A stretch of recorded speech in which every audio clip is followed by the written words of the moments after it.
Hi everybody, and welcome to another episode of the SwiftCase Productivity Podcast. My name is Adam Sykes. I'm the founder of SwiftCase, the professional productivity platform. And today with me we've got Craig and Phil. Hi, it's Craig here, development manager of SwiftCase. I'm also manager of the Liverpool office in the Baltic Triangle. Hello there, yeah, I'm Phil. I'm a developer who also works at the Baltic Triangle. Okay, great. So today we were going to have a look at workflows. So our system, SwiftCase, is a workflow management system. And it's a question we often get asked is, what is a workflow and how does that apply to my business and how can it make me more productive? So anyone want to kick off on what's a workflow? I mean, in its most basic form, a workflow is the step-by-step processes that you can follow to achieve a task, really. So, I mean, one of the most basic examples that we tend to get is maybe a customer query coming in. So you'll have, new inquiry, so the customer's got in touch with you, that's one stage of it. And then, you'll allocate someone to deal with that inquiry, that's another stage. And then you'll deal with the issue, that's another stage. And then maybe you'll pass it back to the customer, stage 4, and then they might say, oh yeah, that's finished. And then that's complete. That's kind of a really basic example of a step-by-step process, a workflow. Yeah, so it could be one of the services that you offer, it could be a product that you offer, or it could be just something you have to do internally, couldn't it? It doesn't necessarily have to map It can directly literally be anything. service. It doesn't even have to relate to business, does it, really? It's No. just the way something operates. Yeah, so I think we've done them in the past for marketing, like to make sure we keep on top of what marketing we want to do, and we make sure we're achieving things at certain dates and we get reminders. So it can apply to all aspects of the business, can't it? So I think one of the important parts to consider when we actually look at implementing a system is not all business owners have actually sat down and worked out whether they have a consistent process, because we know that every business has a process, but sometimes people do things very ad hoc.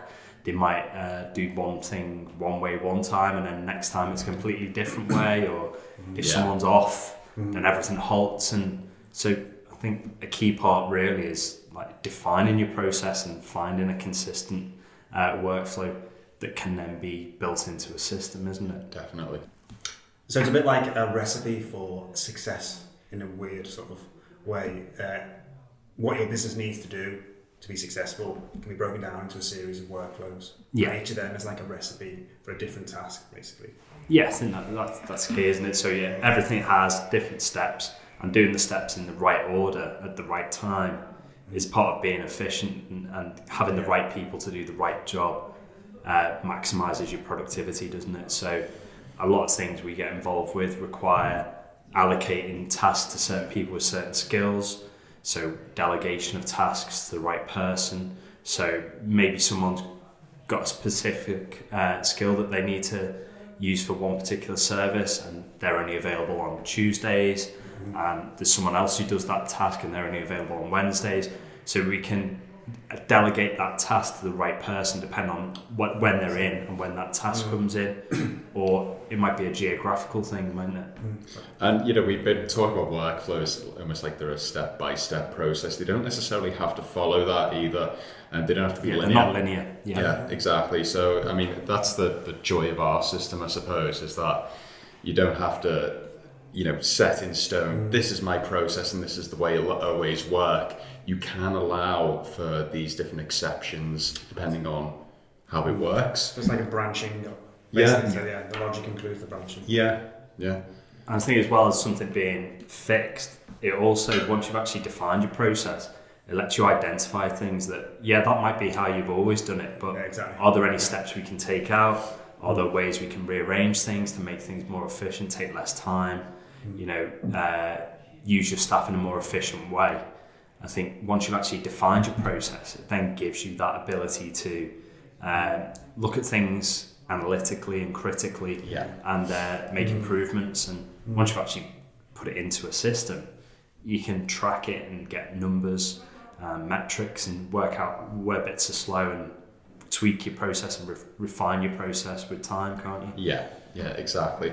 And I think the first stages of getting started with that really is to just almost put pen to paper and write down how your business works, and maybe listing all the services that you offer for your customer. And then see if they're quite different in the way they operate, because you could probably consolidate them into one workflow, and just almost have it as a question.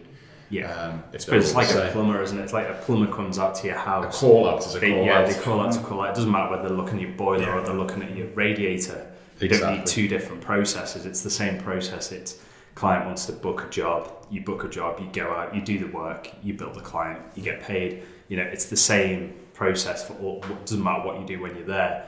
That can be configured in the inputs that you take in, the questions that you fill out on your form that you've added into your system, can't it? It doesn't necessarily have to be different workflows. So I think in terms of first steps, if you want to create your workflow, always write down how you currently operate, because I think that's the most important thing, is just to figure out how you're working at the moment, and then we can look at the ways that we can improve that with the likes of automation and streamlining in the future. Let's just get it down, figure out all the different variations.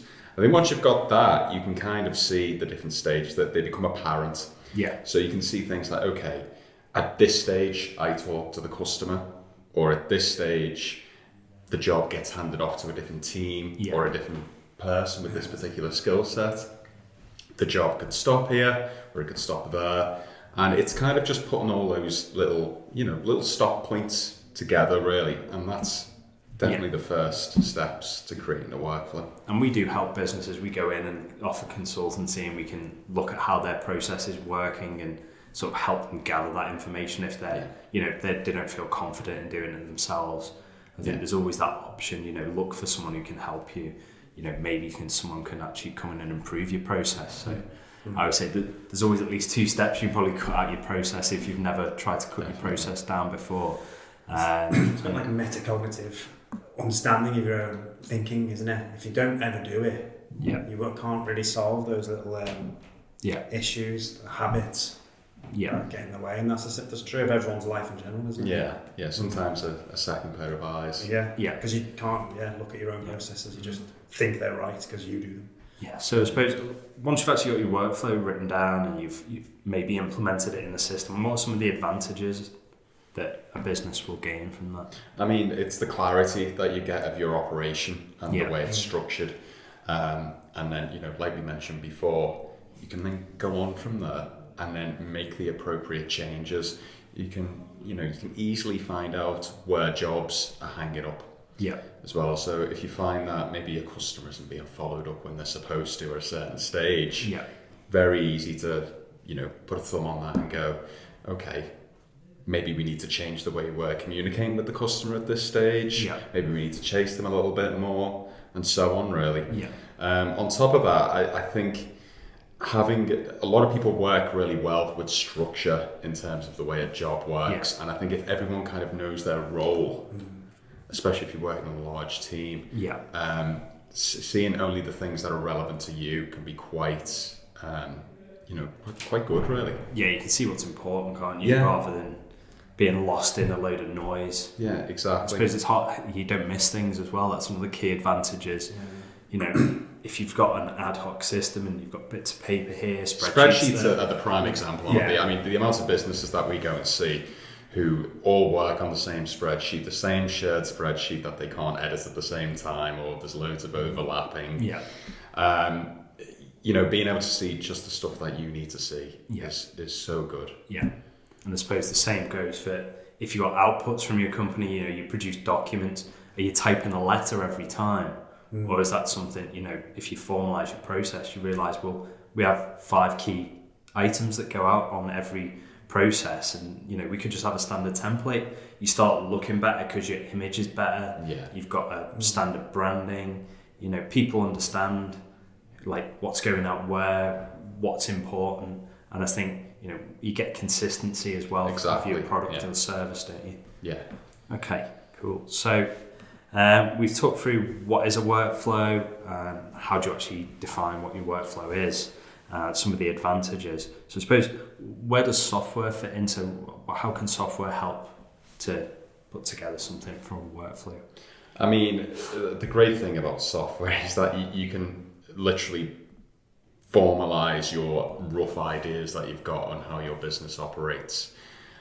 You can put it into a piece of software and you can kind of see it there then. But the joy of that is, rather than just writing it down or having it in a spreadsheet, is you can easily make changes on the fly, which is really important. And then obviously it's accessible to everyone on a number of machines, from, if it's a cloud-based system, from anywhere really. So anyone can access it, everyone can see where everything's up to, which is great for everyone, including the customers as well. So you might want to build a system where you want the customers to be able to see where a particular job is at. So if you're tasked, I don't know, to produce a report for the customer, or say an installation, that's a good example. You're going out to do an installation. It could be at a stage where you need to allocate an expert to go and deal with that. Well, the customer can see that it's at that stage, which is great. It's very similar to getting an order delivered from the likes of Amazon. Really, you can see exactly where your product is. I think people have an expectation nowadays, don't they, that they can access portals, they can see where things are up to. They don't want to have to ring up and be put in a queue. They just want 24-hour access to know where their service or product is up to. It's another advantage to the business as well, because they're not getting phone calls every 10 minutes saying, where's this up to? Why can't I access this? The waiting isn't necessarily the problem, it's being informed. Exactly. And if it's kind of tied into your process anyway, because you're communicating with your staff, then having the client notified at the same time is just... it's not an additional workload, it's a built-in, isn't it? Because everyone's being communicated with, then you may as well get them in the loop, so to speak. And I suppose also, once it's actually in a software platform like SwiftCase, you can then connect that to other systems that you may have, hook up your account system, hook up any specialist software, We've got people who do all sorts from the insurance industry, finance. No more of this, oh God, I've got to remember to put that value from that spreadsheet into zero today.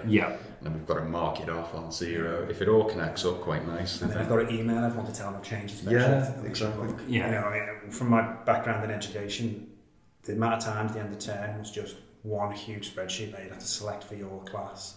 Someone else could be working on it at the same time and you wouldn't be able to save, or someone else would accidentally alter a field in your class. Or, people would be deleted and moved. It was all the data wasn't being updated because this was the wrong version. So it's reducing errors as well, isn't it? It's very eye-opening actually. How much time is wasted through just interfacing with what you think is a piece of useful technology, but is actually a very antiquated version of old technology. Now, I think the thing is, as well, is especially when we talk about spreadsheets, there's a lot of people use spreadsheets for completely the wrong thing. Spreadsheets aren't there for lists and so on. Spreadsheets are there for calculations and financial information or the scientific information and doing analysis. It's not there for a list of tasks or crossing off work, or it's not a Word document. It's there for a completely different purpose, and they're not there to run your business from. So I think making that leap from having something where you're making a list or you're writing things down, things might get missed, to a proper structured system where there's a proper process and there's compliance as well. So if you don't do something, you get told, you get notified, oh, you haven't done this, you need to do that because someone's waiting for it. That control it gives you, it frees you up to do what your actual business is. Because most of the time, people's business, you spend all the time doing the admin or looking at firefighting over things that should just be happening anyway and should be should be able to run it themselves. We've had customers they say, it's the first time we've gone on holiday because we could leave the business because we knew that it could run without me because the system had had absorbed my knowledge, and it could run without me being there having to tell people, oh, you need to do this next, you need to do that next, because I've defined the process and the staff just follow that process. And I think once you've got that as well in terms of staffing and performance, the great advantages of putting that into a piece of software like SwiftCase, and I know we offer audit logging as well as statistics. It's that sort of stuff where you can go, okay, well, this staff member has been absolutely fantastic this month.